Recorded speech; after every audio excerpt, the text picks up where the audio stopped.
Hello guys, welcome back.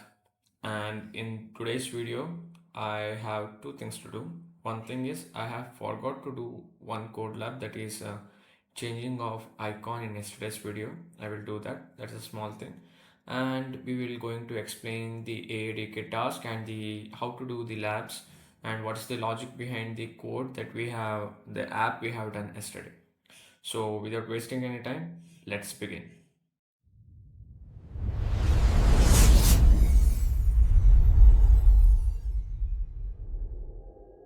Yeah. So first we will go to the Android Studio. Okay. So let me open the Android Studio, and this is the code what we have done yesterday, right? So what you have to do is why to change the app. So you can see I will show you the app how normally it looks like. Okay. So let me open the visor. See, this is the app how normally it looks like. Whatever app we are doing, this is how it looks like, business card. And you want to change the logo like this. See, I have changed already, like session 10 app. See the difference between the logo. So you have to change a logo. So what you have to do, let's see. Okay, so you have to just come to the res and click on new and go to image assets. Here what you have to do is you have to just first you have to change this IC launcher. The name should be IC launcher. Okay, IC launcher, and you have to go to the image where it should be PNG or it should be XML file. So I have taken a PNG. If you want to know how to download the logo, you can come here and search icons. Yeah, where is the icons?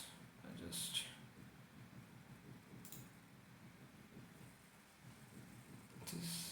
wait a second. Icons, fab icon. Okay, here you can see some fab icons are there. Icons, fab icons.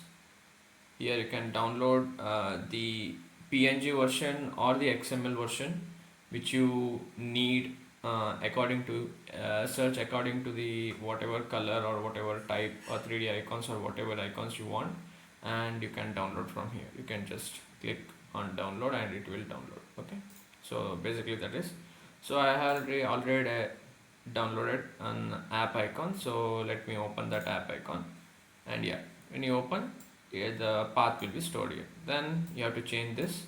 And another one thing, you will see how it looks on different things like square, on circle, or fully blurred on different platforms, how it will see according to the UI themes that you are going to show. So you can adjust as well, like this, how much zoom you want, and so let me put 50% zoom. Okay, so it look nice. Okay, then click on next and it will be showed in res, and click finish. Okay, when you click finish, you can see a mini map here. One icon will be showed, and yeah, it's done. So when you open your phone and see here, yeah, you can see the new icon. So this is the icon you want to, so you can change the icon according to your will, how you want to design. So the icon displays will be different according to your phone theme as well, as you have shown above.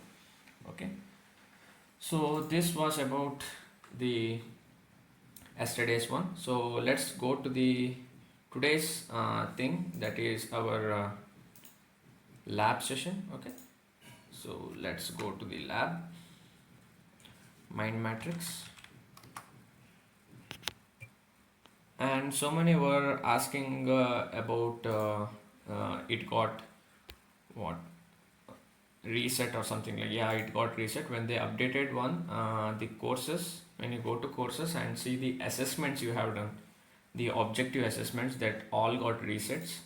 And for example, this thing, when you take here and go to the assessments, where is this assessments, this assessment was what it did not accept, because if you have completed before only, it came as you have not completed, something like that. So if you have not done, you can go and see. And the percentage that is already done is 58.33 if we have completed till session 10. Okay, so today we are going to session 11.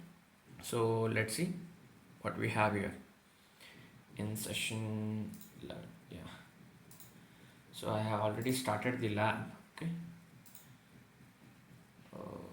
yes, started the lab. They have given, what they have given is introduce, create a zoo animal tracker in Kotlin using inheritance, abstract class, interfaces, simulate various animal actions and difference. So let me open the things that we need here. One is the AADK task report and one is the lab report. Okay, AADK lab report and this is the task report. So this all file will be given in my LinkedIn, so you can go and see that. So basically what we are doing in here, one we are using the abstract class, another we are doing the inheritance, another we are doing interface, and another thing we are doing is a polymorphism. So you have to know what is abstract class. A class without a proper definition or an incomplete class is called as an abstract class. Okay, why we are doing this? So in the previous session we built object oriented logic using inheritance and interface, which is the previous video we built an app, right? Okay, that thing. Today we will move from logic to UI and display how it runs in the background, so it will be understanding. So basically what we are going to do is the lab thing, what you are seeing is will be the logic part of the program, and the ADK task will be the what UI UX part of the program. So let's go to the lab part. So animal, here we are taking the animal is abstract class. So you can see here the animal which just has a function which does not define anything about the class, where is this string, anything, it just have the class, that's it.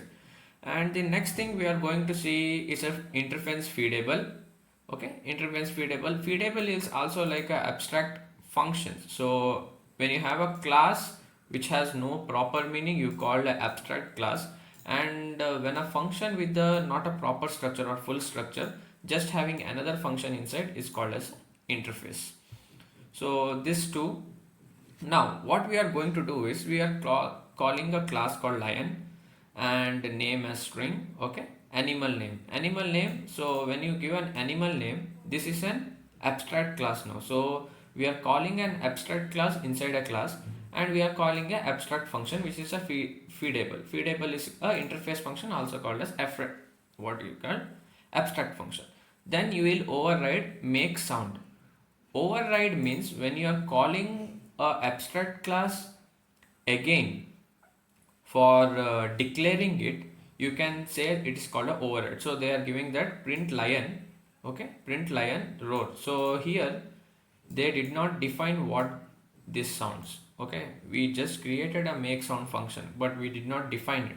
So you can just call whenever you want to declare a function, and you can override the function and write lions roar. So what the thing is, when you want a function there to make a lion roar, you don't want to create again and again. You just can call the override function and you can just explain what that function should do. Okay, then you have the hunt function. So hunt function, name of the lion hunting in this room. So name whatever you are going to give that. Again we are using a feed. See, you can see here feed. So we are again overriding that function. So lion eats food. So what type of food? It depends on what type of input you are going to give. Again we are lion is over. Now what we are doing is we are calling elephant, and what does elephant sounds? Elephant sounds triumph, and spray water, anime sprays with. See, it is describing, like for example each function, like animal hunt, so lion hunts, right? So each function is describing what that certain animal does. So that is called what you call inheritance, where you can take a certain amount of certain data from one function to another function, is called inheritance. So basically you, in a family we will say that you inherited some qualities of your mom and your dad, right? Same thing, you are inheriting some part of the function to the new function, that is called inheritance. Okay, so next is the parrot. Same thing, what parrot does, how it makes sound, and what parrot does, mimics. Okay, and what parrot eats. So at last what you are doing is we are calling a display function, display all the activities what it is doing, like animals roar. Okay, then here see you are giving animal name. What is name? This name will show in this place. The animal name will be shown. For example, inside lion you gave a name, that means it will show the function. Then you are give elephant name and you are giving a parrot name, and here you can see we are using a list of animals, so it will got add one by one. And again you are seeing lion, for lion they have given the feed as meat, and for the parrot we have given the seeds. And they are calling every function, like what does elephant does, what does lion does, what does parrot does. So the main functions here are the lion, elephant and parrot, which displays which animals are going to be used here.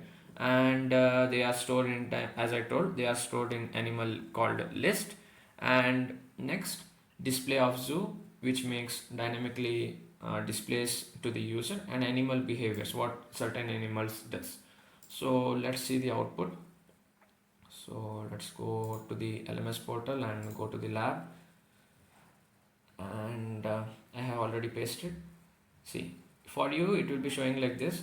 Here it is there what all things should be there in your program, and sample output how it should be. So the sample output and the output that you are going to get should be matched, and the main things what you are going to do is also written. See, here you can see a zoo tracker. Animal name is Simba, and what it does, it roars. Elephant name is Dumbo, and what it does, Triumph. And what is the parrot name, Rio, and is chip. What does lion eat? It is meat. And what parrot it is, that is seeds. And Dumbo sprays water from trunk. Simba is hunting in the zoo and mimics. Welcome to this. So this was about the lab session 1. So now what does AADK task? AADK task is like giving a UI to this logic. So you cannot, if you do an app and you see this output, okay, this as an output, like Ryan Road, you don't like, right? So you want a AADK task. So before that, let me upload the file. So many people are telling even after uploading I cannot see. Okay, you have to wait. I don't know why so many people don't have the patience, and they think everything should run in a high LMS, something like that. Okay, lab report, add, and wait. Let it load. Give some time for that. If you wait and if you don't click anything, yeah, it will show. See, it showed. You have to wait. You have to have patience. Okay, then submit. So second task is about AADK task and data modeling or LazyColumn. See, the list we have used, and how to display, we are using a LazyColumn to display. So you can come here, you can see OS bundle, everything we have imported. What are the main things we are going to, as a class, if a zoo is an animal, we are going the name, the species, what mammal and different types of species, and what is the age of that. Okay, then we are using a LazyColumn. Where is the LazyColumn? Wait a second, let me search the LazyColumn. LazyColumn, yeah. See here, we are using a LazyColumn to display the images and the list items. So animal is a list item, and you can show the animal card. Animal card will be the image of it. And an animal, when you call an animal, which is a power function, you can see these animals like Simba, lion, 5. So Simba image will be written, and down you will have Simba, the name, and the species is lion, and 5 will be the what age of it. And this everything creates a this is the main activity. So this will be a common for everything, and this is where the real logic starts. And so many people ask what does the compose does. So compose, what is this, it can reuse for multiple things. So if you have the animals, so you want to create another animal list, you can reuse the function without declaring another time. You can reuse the same function for different aspects. So compose is for that. So you have the main components here. One is the main activity, which is the entry point for our class, and zoo animal, which has the data model of each animal. So zoo screen, which is the LazyColumn, which displays everything and renders. And animal card is a reusable composable, as I told, that displays animal details inside a card layout. And LazyColumn, what it is, improves performance by composing only visible items. So it will show one by one as we did yesterday in the app. So this was all about the session 11. So let me submit the task. So main thing, you have to work or use the logic everything in the lab session. So AADK will be more of a UI UX or understand how you do. Okay. So if you want to practice more on the lab rather than AADK. Okay. So yeah, and mark as complete. So that was all for today. So let's meet in the new session. And till then, keep coding, and thank you for watching.